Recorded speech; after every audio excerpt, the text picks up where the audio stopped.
I believe that this nation should commit itself to achieving the goal, before this decade is out, of landing a man on the moon and returning him safely to the Earth.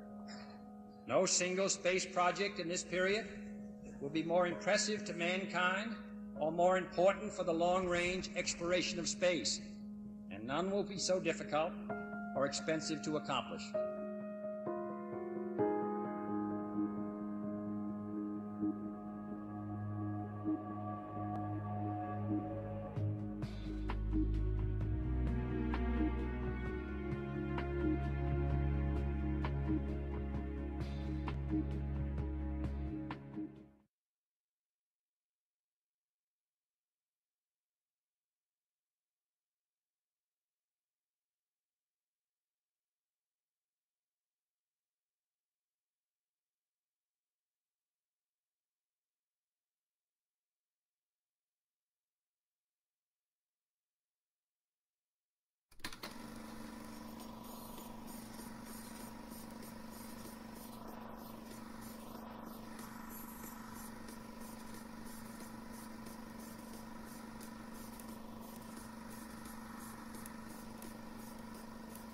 No man can fully grasp how far and how fast we have come.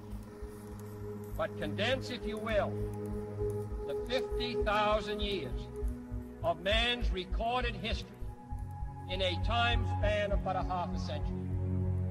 Stated in these terms, we know very little about the first 40 years, except at the end of them, advanced man had learned to use the skins of animals to cover them.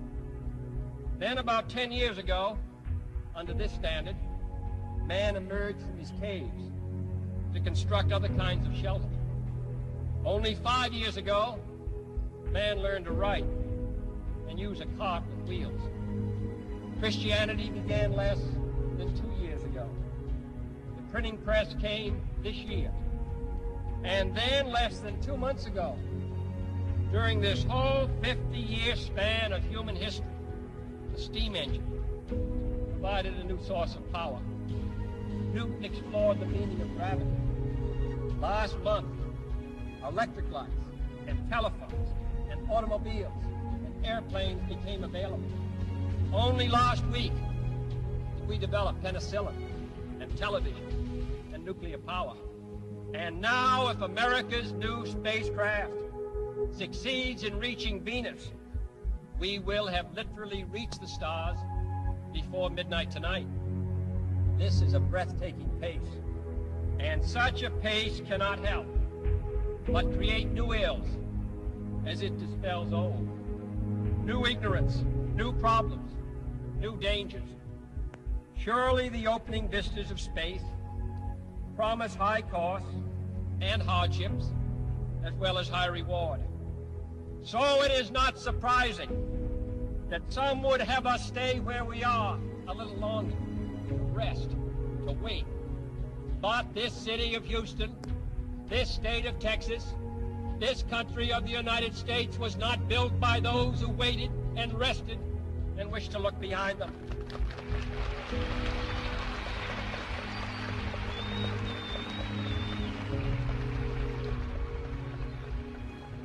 For the eyes of the world now look into space, to the moon, and to the planets beyond. And we have vowed that we shall not see it governed by a hostile flag of conquest, but by a banner of freedom and peace. The exploration of space will go ahead, whether we join in it or not. And it is one of the great adventures of all time. Those who came before us made certain that this country rode the first waves of the Industrial Revolution, the first waves of modern invention, and the first wave of nuclear power. And this generation does not intend to founder in the backwash of the coming age of space. We mean to be a part of it. We mean to lead it. Its hazards are hostile to us all. Its conquest deserves the best of all mankind. And its opportunity for peaceful cooperation may never come again. But why, some say, the moon? Why choose this as our goal? And they may well ask, why climb the highest mountain? Why, 35 years ago, fly the Atlantic? Why does Rice play Texas? We choose to go to the moon. We choose to go to the moon.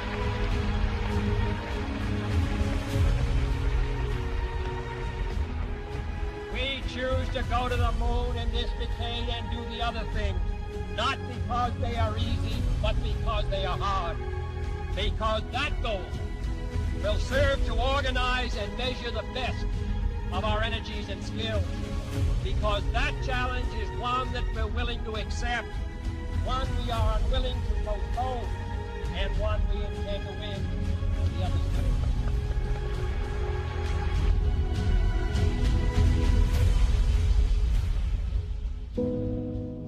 Houston, Tranquility Base here. The Eagle has landed. Roger, Tranquility. We copy you on the ground. You got a bunch of guys about to turn blue. We're breathing again. Thanks a lot.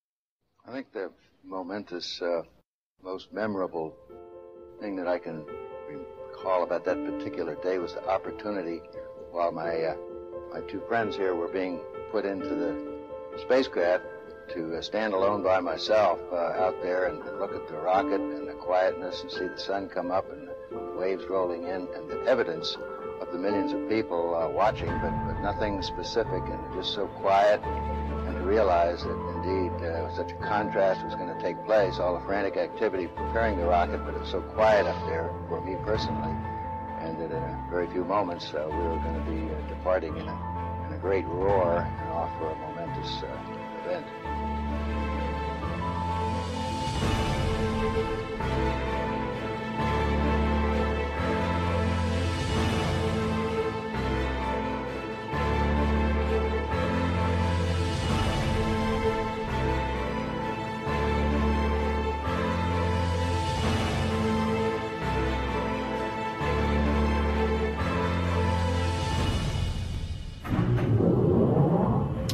Thought we had a 90% chance of getting back safely to Earth on that flight, but only a 50-50 chance of making a successful landing on the first attempt. There's so many unknowns in that descending from lunar orbit down to the surface that had not been demonstrated yet by testing. It's a risk-reward equation, and you're able to accept a level of risk so long as it's commensurate with the reward that you will get by achieving the goal that you're after.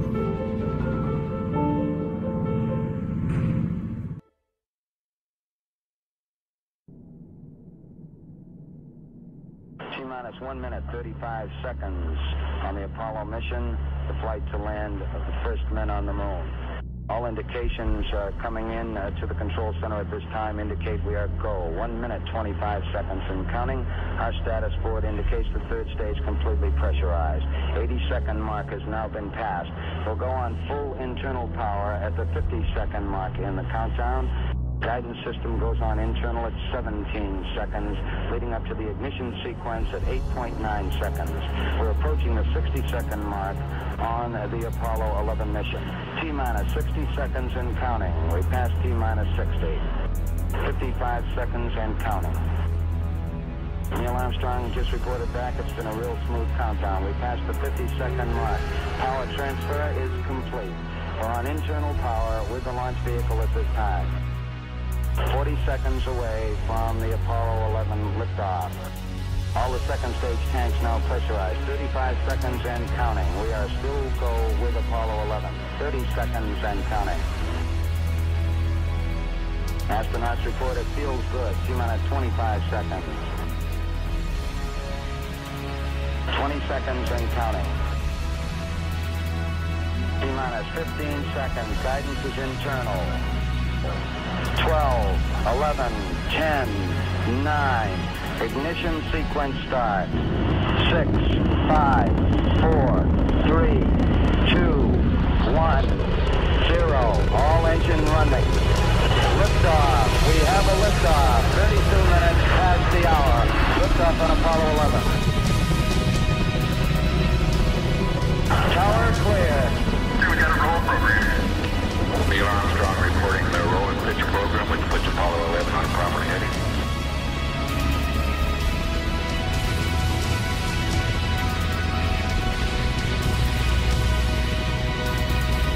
Plus 30 seconds. Roll complete and engine program.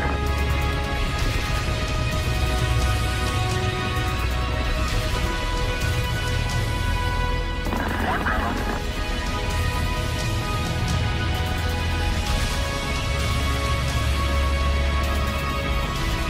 Altitude's 2 miles. Oh, well, in Houston, you're good at 1 minute. Downrange 1 mile, altitude 3, 4 miles now. Velocity 2,195 feet per second. 11 Houston, thrusters go. All engines, you're looking good. Hi, Roger, you're loud and clear, Houston.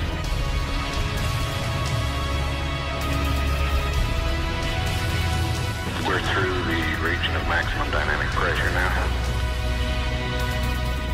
11 Houston, your guidance is converged. You're looking good. Set 8 miles downrange, 12 miles high. Velocity 4,000 feet per second. Stand by for mode 1, Charlie. Mark, mode 1, Charlie. 1, Charlie. Cliff Charles, where it's taking a staging status. This is Houston, you are go for staging. Tower's gone. Roger, tower. Inboard cutoff. Inboard engines out. I'm inboard cutoff.